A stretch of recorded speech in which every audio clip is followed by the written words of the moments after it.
ओम शांति। आज 29 जनवरी 2022 के बाबा के अनमोल मधुर महावाक्य सुनेंगे। और आज की मुरली में बाबा ने विशेष ज्ञान और योग पर हमारा अटेंशन खिंचवाया है। बाबा कहा जाता है एवर हेल्दी एवर वेल्दी बनना है, तो ज्ञान और योग की रूहानी स्टडी से एवर हेल्दी एवर वेल्दी बनेंगे। साथ ही साथ बाबा इस ज्ञान और योग से ही तुम्हारी सारी आशाएं बाबा पूर्ण कर देते हैं। अभी विशेष पुरुषार्थ पर अटेंशन रखना है और ये ध्यान रखना है हमें ऑलराउंडर बनना है। जीवन में कोई भी खामियां ना हो, खामियों को निकालने का पुरुषार्थ करना है। तो सुनते हैं बाबा के मधुर महावाक्य। ओम शांति। मीठे बच्चे, आत्मा को निरोगी बनाने के लिए रूहानी स्टडी करो और कराओ। रूहानी हॉस्पिटल खोलो।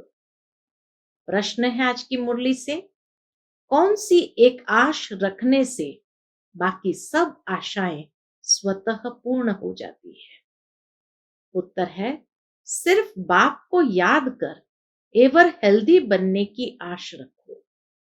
ज्ञान योग की आश पूर्ण की तो बाकी सब आशाएं स्वतः पूरी हो जाएगी। बच्चों को कोई भी आदत नहीं रखनी है, ऑलराउंडर बनना है। बल खामियां हर एक में है, परंतु सर्विस जरूर करनी है। आज की मुरली से पहले गीत बजा है, धीरज धर मनवा। ओम शांति। बच्चों ने गीत सुना। इस समय सभी आत्माओं को धीरज दिया जाता है। आत्मा में ही मन बुद्धि है। आत्मा ही दुखी होती है, तब बाप को बुलाती है, हे पतित पावन परम पिता परमात्मा आओ। कभी ब्रह्मा विष्णु शंकर को पतित पावन नहीं कहा जाता। जब उन्हों को नहीं कहा जाता, ब्रह्मा विष्णु शंकर को नहीं कहा जाता, तो लक्ष्मी नारायण राम सीता आदि को भी नहीं कहा जा सकता है। पतित पावन तो एक ही है। विष्णु का चित्र तो है ही पावन। वह है विष्णुपुरी के मालिक। विष्णुपुरी स्थापन करने वाला है शिव बाबा। वही इस समय विष्णुपुरी स्थापन कर रहे हैं। वहां देवी देवता ही रहते हैं। विष्णु डिनाइस्टी कहे अथवा लक्ष्मी नारायण डिनाइस्टी कहे, बात एक ही है। यह सब पॉइंट्स धारण करने की है। बाप है रूहानी और यह रूहानी स्टडी है, रूहानी सर्जरी है। इसलिए बोर्ड पर नाम भी ऐसा लिखना चाहिए। क्या लिखे बोर्ड पर नाम? ब्रह्मा कुमारी रूहानी ईश्वरीय विश्वविद्यालय। बाबा ने रूहानी शब्द आगे जोड़ा है, तो ब्रह्मा कुमारी रूहानी ईश्वरीय विश्वविद्यालय, रूहानी अक्षर जरूर डालना है। रूहानी हॉस्पिटल भी कह सकते हैं, क्योंकि बाप को अविनाशी सर्जन भी कहते हैं, पतित पावन ज्ञान का सागर भी कहते हैं। वह धीरज दे रहे हैं कि बच्चे मैं आया हूं, मैं रूहों को पढ़ाने वाला हूं। मुझे सुप्रीम रूह कहते हैं। आत्मा को ही रोग लगा हुआ है, खाद पड़ी हुई है। सतयुग में पवित्र आत्माएं हैं, यहाँ अपवित्र आत्माएं हैं। वहां है पुण्य आत्माएं, यहाँ है पाप आत्माएं। आत्मा पर ही सारा मदार है। आत्मा को शिक्षा देने वाला कौन है? बाबा आत्मा को शिक्षा देने वाला है परमात्मा। उनको ही याद करते हैं। सब कुछ उनसे ही मांगा जाता है, परमात्मा से ही मांगा जाता है। कोई दुखी कंगाल होगा तो कहेगा मेहर करो, कुछ पैसे शाहूकारों से दिलाओ। पैसे मिल गया तो कहेंगे ईश्वर ने दिया व दिलवाया। कोई कारपेंटर है तो उनको सेठ से मिलेगा, बच्चों को बाप से मिलता है, परंतु नाम ईश्वर का बाला होता है। देने वाला उनके लौकिक माता पिता, बच्चों को भी, लेकिन क्या कहते, ईश्वर ने दिलवाया, तो नाम ईश्वर का बाला होता है। अब ईश्वर को तो मनुष्य जानते ही नहीं, इसीलिए ये सब युक्तियां रची जाती है। पूछा जाता है, क्या पूछा जाता? परम पिता परमात्मा से आपका क्या संबंध है? फिर दूसरी प्रश्नावली में बाबा ने जोड़ा, प्रजापिता ब्रह्मा और जगत अम्बा से तुम्हारा क्या संबंध है? पहले परमात्मा के लिए पूछो क्या संबंध है, फिर पूछो प्रजापिता ब्रह्मा और जगदम्बा से तुम्हारा क्या संबंध है। अच्छा, फिर पूछो आगे, राज राजेश्वरी लक्ष्मी नारायण से तुम्हारा क्या संबंध है, ताकि उस अंतर को, परमात्मा और देवता के अंतर को स्पष्ट समझ सके। तो बाबा कहे, राज राजेश्वरी लक्ष्मी नारायण से तुम्हारा क्या संबंध है? वह तो स्वर्ग के मालिक। फिर बाबा देखो कितना अच्छी तरह से उसको कॉन्ट्रास्ट करके समझाते हैं। वह तो स्वर्ग के मालिक है, जरूर स्वर्ग की स्थापना करने वाले ने उनको वर्षा दिया होगा। यह तो विष्णुपुरी के मालिक है ना, लक्ष्मी नारायण तो विष्णुपुरी के मालिक है ना।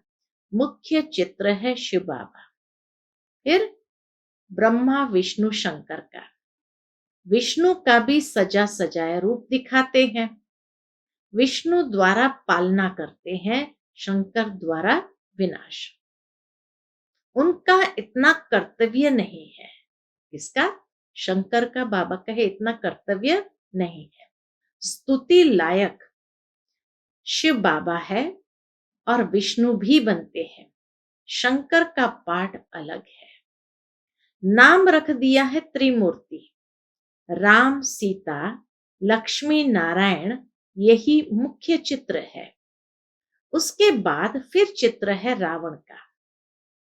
बाबा कहे उसके बाद फिर कॉन्ट्रास्ट में रावण का चित्र, वह भी बड़ा 46 फुट का बनाना चाहिए। रावण को वर्ष वर्ष जलाते हैं। इनसे आपका क्या संबंध है? फिर उनके संबंध की बात भी पूछो कि इनसे आपका क्या संबंध है। इनको जलाते हैं तो जरूर कोई संबंध होगा, इनको क्यों जलाते हैं? तो बाबा कहे इनको जलाते हैं तो जरूर बड़ा दुश्मन ठहरा। इसलिए बाबा कहे, देखो कितना युक्ति से बाबा हम बच्चों को समझाते हैं। इनको जलाते हैं तो जरूर बड़ा दुश्मन ठहरा। प्रदर्शनी में उनका बड़ा चित्र होना चाहिए। इनका राज्य द्वापर से शुरू होता है, जबकि देवी देवता वाम मार्ग में गिरते हैं। इनके अलावा बाकी जो चित्र हैं उनकी फिर अलग अलग प्रदर्शनी दिखानी चाहिए कि ये सब कलयुगी चित्र है। गणेश, हनुमान, कच्छ, मच्छ आदि सबके चित्र डालने चाहिए। ऐसे बहुत किस्म किस्म के चित्र मिलते हैं। एक तरफ कलयुगी चित्र, एक तरफ है तुम्हारे चित्र। इन पर तुम समझा सकते हो। मुख्य चित्र है शिव बाबा का और एम ऑब्जेक्ट का, अर्थात लक्ष्मी नारायण का। लक्ष्मी नारायण का अलग है, संगम का अलग है, कलयुग का अलग है। चित्रों की प्रदर्शनी के लिए बहुत बड़ा कमरा चाहिए। दिल्ली में बहुत आएंगे, अच्छे और बुरे तो होते ही है। बड़ी संभाल करनी चाहिए। इसमें चाहिए पहचान। बाबा कहे इसमें चाहिए पहचान। चीफ जस्टिस से ओपनिंग कराते हैं। बाबा कहे जब भी प्रदर्शनी की ओपनिंग कराओ तो कोई बड़े आदमी से कराओ। तो बाबा कहे चीफ जस्टिस से ओपनिंग कराते हैं, वह भी नामी ग्रामी नंबर 1 है। प्रेसिडेंट और चीफ जस्टिस इक्वल है, एक दो को कसम उठवाते हैं। इसीलिए बाबा कहे प्रेसिडेंट तो आ नहीं सकता है, तो चीफ जस्टिस उसके इक्वल का है तो उनको बुलाना चाहिए। एक दो को कसम उठवाते हैं, जरूर कुछ समझते हैं तब तो उद्घाटन करेंगे ना। कंस्ट्रक्शन का ही उद्घाटन करेंगे, डिस्ट्रक्शन का तो उद्घाटन नहीं करेंगे। अब बाप समझाते हैं, क्या समझाते हैं? बच्चे, तुम्हारे सुख के दिन आ रहे हैं। बोर्ड पर भी हॉस्पिटल नाम जरूर लिखना चाहिए। और किसने स्थापन की? अविनाशी सर्जन, पतित पावन बाप है ना। पावन दुनिया में तो पावन मनुष्य को कभी बीमारी आदि होती नहीं। बाबा कहे पावन दुनिया में तो पावन मनुष्य को कभी बीमारी आदि होती नहीं। पतित दुनिया में तो बहुत बीमारियां हैं। तो सर्विस के लिए विचार चलना चाहिए। क्या क्या चित्र रखने चाहिए, कैसे समझाना चाहिए। अगर कोई बेसमझ समझाएंगे तो कुछ भी समझ नहीं सकेंगे। कहेंगे यहाँ तो कुछ भी नहीं है, कपोड़े मारते रहते हैं। इसीलिए प्रदर्शनी में कभी कभी बुद्धुओं को समझाने के लिए नहीं खड़ा करना चाहिए। बाबा क्या कहे? प्रदर्शनी में कभी भी बुद्धुओं को समझाने के लिए नहीं खड़ा करना चाहिए। समझाने वाले भी होशियार चाहिए। किस्म किस्म के मनुष्य आते हैं। बड़े आदमी को कोई बुट्टू समझावे तो सारी प्रदर्शनी का नाम बदनाम कर देंगे। बाबा बतला सकते हैं, फलाना फलाना किस प्रकार का टीचर है। सब एक जैसे होशियार भी नहीं है, बहुत देह अभिमानी भी है। अब बाप कहते हैं, हे आत्माएं, तुम्हारे सुख के दिन आ रहे हैं। स्वर्ग का नाम तो सब गाते हैं, परंतु स्वर्ग में भी नंबरवार मर्तबे हैं, नरक में भी नंबरवार दर्जे हैं। विजयी माला में पिरोने वाले राज राजेश्वर बनते हैं। हम पूछते भी हैं, ज्ञान ज्ञानेश्वरी जगत अम्बा से तुम्हारा क्या संबंध है? ज्ञान ज्ञानेश्वरी को ईश्वर ज्ञान देते हैं तो राज राजेश्वरी बनती है। जगत अम्बा को भी बहुत बच्चे हैं और प्रजापिता ब्रह्मा को भी बहुत बच्चे हैं। कितनी सूक्ष्म बातें हैं, मनुष्य समझ ही नहीं सकते कि प्रजापिता ब्रह्मा और जगत अम्बा ये कौन है।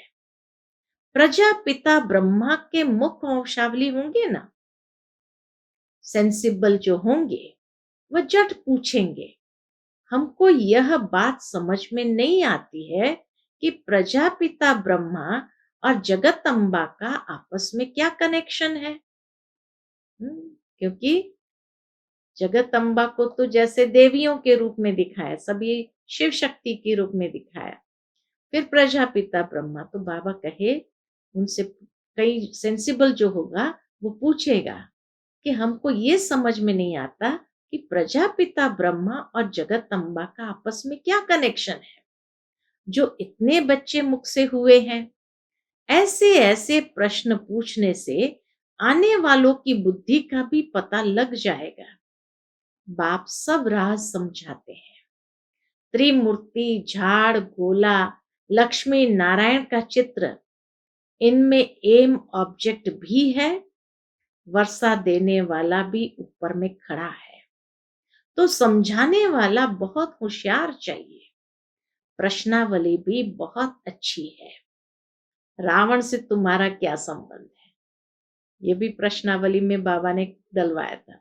इतने बड़े बड़े विद्वान पंडित आदि कुछ भी समझते नहीं है कि ये दुश्मन कैसे हैं। हम भी आगे समझते नहीं थे। बाबा कहते हैं, यह जो ब्रह्मा है जिसको मैंने एडॉप्ट किया है, वह भी नहीं जानते थे, अब जानते हैं। तो औरों को भी समझाने का बड़ा शौक चाहिए। यह प्रदर्शनी बिल्कुल नहीं है, बल कोई कॉपी भी करे तो भी समझा ना सके। यह वंडर है, बड़ा नशा चाहिए। सर्विस में पूरा लग जाना चाहिए।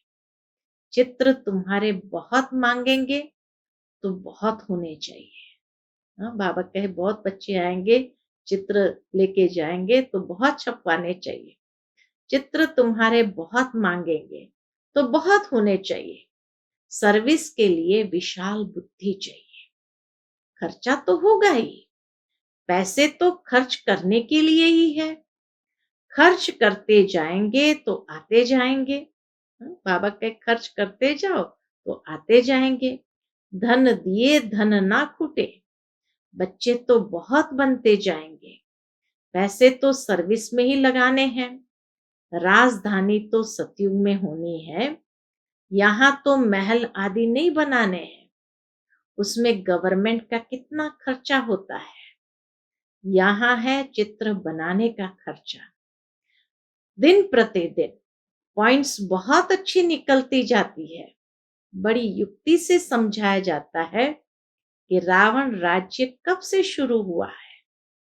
आधा समय रावण का राज्य, आधा समय राम का राज्य। इस रावण से बाबा ही आकर छुड़ाते हैं, और कोई छुड़ा ना सके। इनके लिए तो सर्वशक्तिमान ही चाहिए।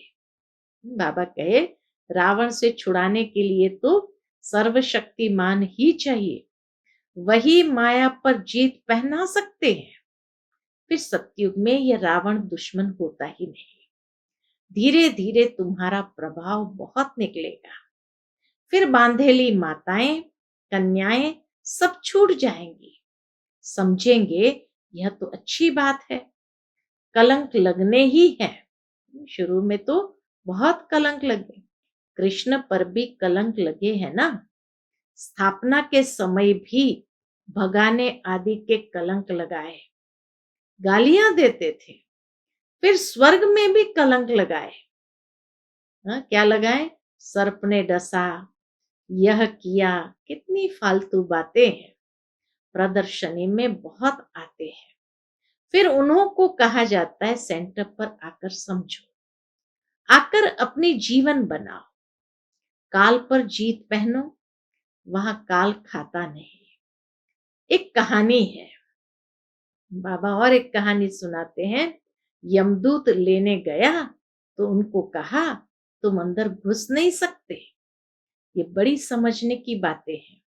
इसमें बड़ी विशाल बुद्धि चाहिए और देही अभिमानी स्थिति चाहिए। तो बाबा कहे एक तो बड़ी विशाल बुद्धि चाहिए और देही अभिमानी चाहिए। कौन? समझाने वाले। हम आत्मा है। पुराने संबंध और पुराने शरीर का भान नहीं रखना है। अब नाटक पूरा होता है। हम वापस जा रहे हैं। स्वर्ग में जाकर हमको नए संबंध में जुटना है। यह ज्ञान बुद्धि में है। ये पुरानी दुनिया तो खत्म होने वाली है। हमारा संबंध है बाप से और नई दुनिया से। यह बातें सिमरण करनी पड़े। ये ज्ञान मिल रहा है तुमको भविष्य नई दुनिया के लिए।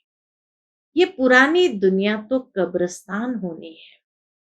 इनसे क्या दिल लगानी है। यह तो देह सहित सब कुछ खलास हो जाने वाला है। देही अभिमानी बनना अच्छा है। हम बाबा के पास जाते हैं, अपने साथ बातें करनी है। कि हम तो बाबा के पास जाते हैं, अब देही अभिमानी बनना अच्छा है। ऐसे अपने साथ बातें करनी है, तब कोई को समझा सकेंगे। बाबा कहे अब तुम बच्चे जानते हो। क्या जानते हैं? हमारे सुख के दिन आ रहे हैं। बाबा कहे ये तुम बच्चे अच्छी तरह जानते हो कि अब हमारे सुख के दिन आ रहे हैं। जितना पास होने का पुरुषार्थ करेंगे उतना पद भी ऊंच पाएंगे। बाबा कहे जितना पास होने का पुरुषार्थ करेंगे, अर्थात पास विथ ऑनर होने का पुरुषार्थ करेंगे, उतना पद भी ऊंचा पाएंगे। सर्टिफिकेट तो टीचर ही देंगे ना। वह जानते हैं इनमें कितनी सच्चाई है, कितना सर्विसेबल है। यह कंस्ट्रक्शन का काम करते हैं, डिस्ट्रक्शन का काम तो नहीं करते हैं। सर्विसेबल ही दिल पर चढ़ते हैं। बल अभी तो परिपूर्ण कोई नहीं है, खामियां तो सब में रहती है। परिपूर्ण तो आगे चलकर बनना है, शौक रखना है मनुष्य की जीवन कैसे बनाए, कांटों को फूल बनाना है। बाप भी कांटे जैसे मनुष्य को फूल बनाते हैं, देवता बनाते हैं। तो ज्ञान और योग भी चाहिए। फूल बनने के लिए ज्ञान और योग भी चाहिए।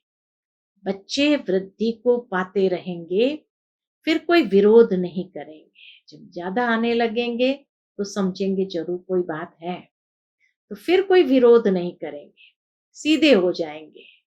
यहाँ कोई डीटी तो है नहीं, हर बात में ध्यान देना पड़ता है। ऑल राउंड बुद्धि चाहिए। सर्विस ठीक रीति से कोई करते हैं व नहीं करते हैं, कोई आराम पसंद तो नहीं है। सारा दिन ये चाहिए वह चाहिए तो नहीं है। इसको कहा जाता है लोभ। कपड़ा अच्छा चाहिए, भोजन अच्छा चाहिए, आशाएं बहुत रहती है। वास्तव में यज्ञ से जो मिला सो अच्छा। बाबा कहे वास्तव में यज्ञ से जो मिले सो अच्छा। सन्यासी कभी दूसरी चीज लेते नहीं, समझते हैं आदत अच्छी नहीं है। शिव बाबा के यज्ञ से सब कुछ ठीक मिलता है, फिर भी कुछ आश रहती है। पहले ज्ञान योग की आश तो पूर्ण करो। वह आशाएं तो जन्म जन्मांतर रखते आए। अब तो बाबा को याद करने से हम एवर हेल्दी बनेंगे, यह आश रखनी है। तो यह जरूर लिखना है कि यह रूहानी हॉस्पिटल है, जिससे मनुष्य समझे कि यह हॉस्पिटल व कॉलेज भी है। बाबा ने मकान भी हॉस्पिटल और कॉलेज के ढंग से बनवाया है। कॉलेजों में कोई श्रृंगार नहीं होता है, सिंपल होता है। ऐसे ही बाबा ने भी सारे मकान आदि बनवाए। अच्छा, मीठे मीठे सिकिलदे बच्चों प्रति माता पिता बाप दादा का याद प्यार और गुड मॉर्निंग। रूहानी बाप की रूहानी बच्चों को नमस्ते। हम सब रूहानी बच्चों की रूहानी माता पिता बाप दादा को याद प्यार गुड मॉर्निंग और नमस्ते। नमस्ते। शुक्रिया बाबा, शुक्रिया। आज की मुरली से धारणा के लिए मुख्य सार है। पहली पॉइंट, आराम पसंद नहीं बनना है। सर्विस का बहुत बहुत शौक रखना है। सर्विस में ही पैसे खर्च करने हैं। मनुष्य की जीवन कांटों से फूल बनानी है। मनुष्य की जीवन कांटे से फूल बनानी है। दूसरी पॉइंट, सदैव कंस्ट्रक्शन का काम ही करना है, डिस्ट्रक्शन का नहीं। अपने आप से बातें करनी है। हम कहाँ जा रहे हैं, क्या बन रहे हैं। आज का बाप दादा का मधुर वरदान हम बच्चों के प्रति है, शक्तिशाली याद द्वारा परिवर्तन। शक्तिशाली याद द्वारा परिवर्तन, खुशी और हल्केपन की अनुभूति करने वाले स्मृति सुसमर्थ स्वरूप भव। शक्तिशाली याद द्वारा परिवर्तन, खुशी और हल्केपन की अनुभूति करने वाले स्मृति सुसमर्थ स्वरूप भव। शक्तिशाली याद एक समय पर डबल अनुभव कराती है। एक तरफ याद अग्नि बन भस्म करने का काम करती है, परिवर्तन करने का काम करती है, और दूसरे तरफ खुशी व हल्केपन का अनुभव कराती है। ऐसे विधि पूर्वक शक्तिशाली याद को ही यथार्थ याद कहा जाता है। ऐसी यथार्थ याद में रहने वाले स्मृति स्वरूप बच्चे ही समर्थ हैं। यह स्मृति सुसमर्थी ही नंबर 1 प्राइज का अधिकारी बना देती है। आज का स्लोगन है, अनुभवी वह है जिसकी दिल मजबूत और बुजुर्ग है। अनुभवी वह है जिसकी दिल मजबूत और बुजुर्ग है। लवलीन स्थिति का अनुभव करने के लिए परमात्मा प्यार इस श्रेष्ठ ब्राह्मण जन्म का आधार है। कहते भी है, प्यार है तो जहान है, जान है। प्यार नहीं तो बेजान, बेजहान है। प्यार मिला अर्थात जहान मिला। दुनिया एक बूंद की प्यासी है और आप बच्चों का यह प्रभु प्यार प्रॉपर्टी है। इसी प्रभु प्यार से पलते हो अर्थात ब्राह्मण जीवन में आगे बढ़ते हो, तो सदा प्यार के सागर में लवलीन रहो। अच्छा, ओम शांति।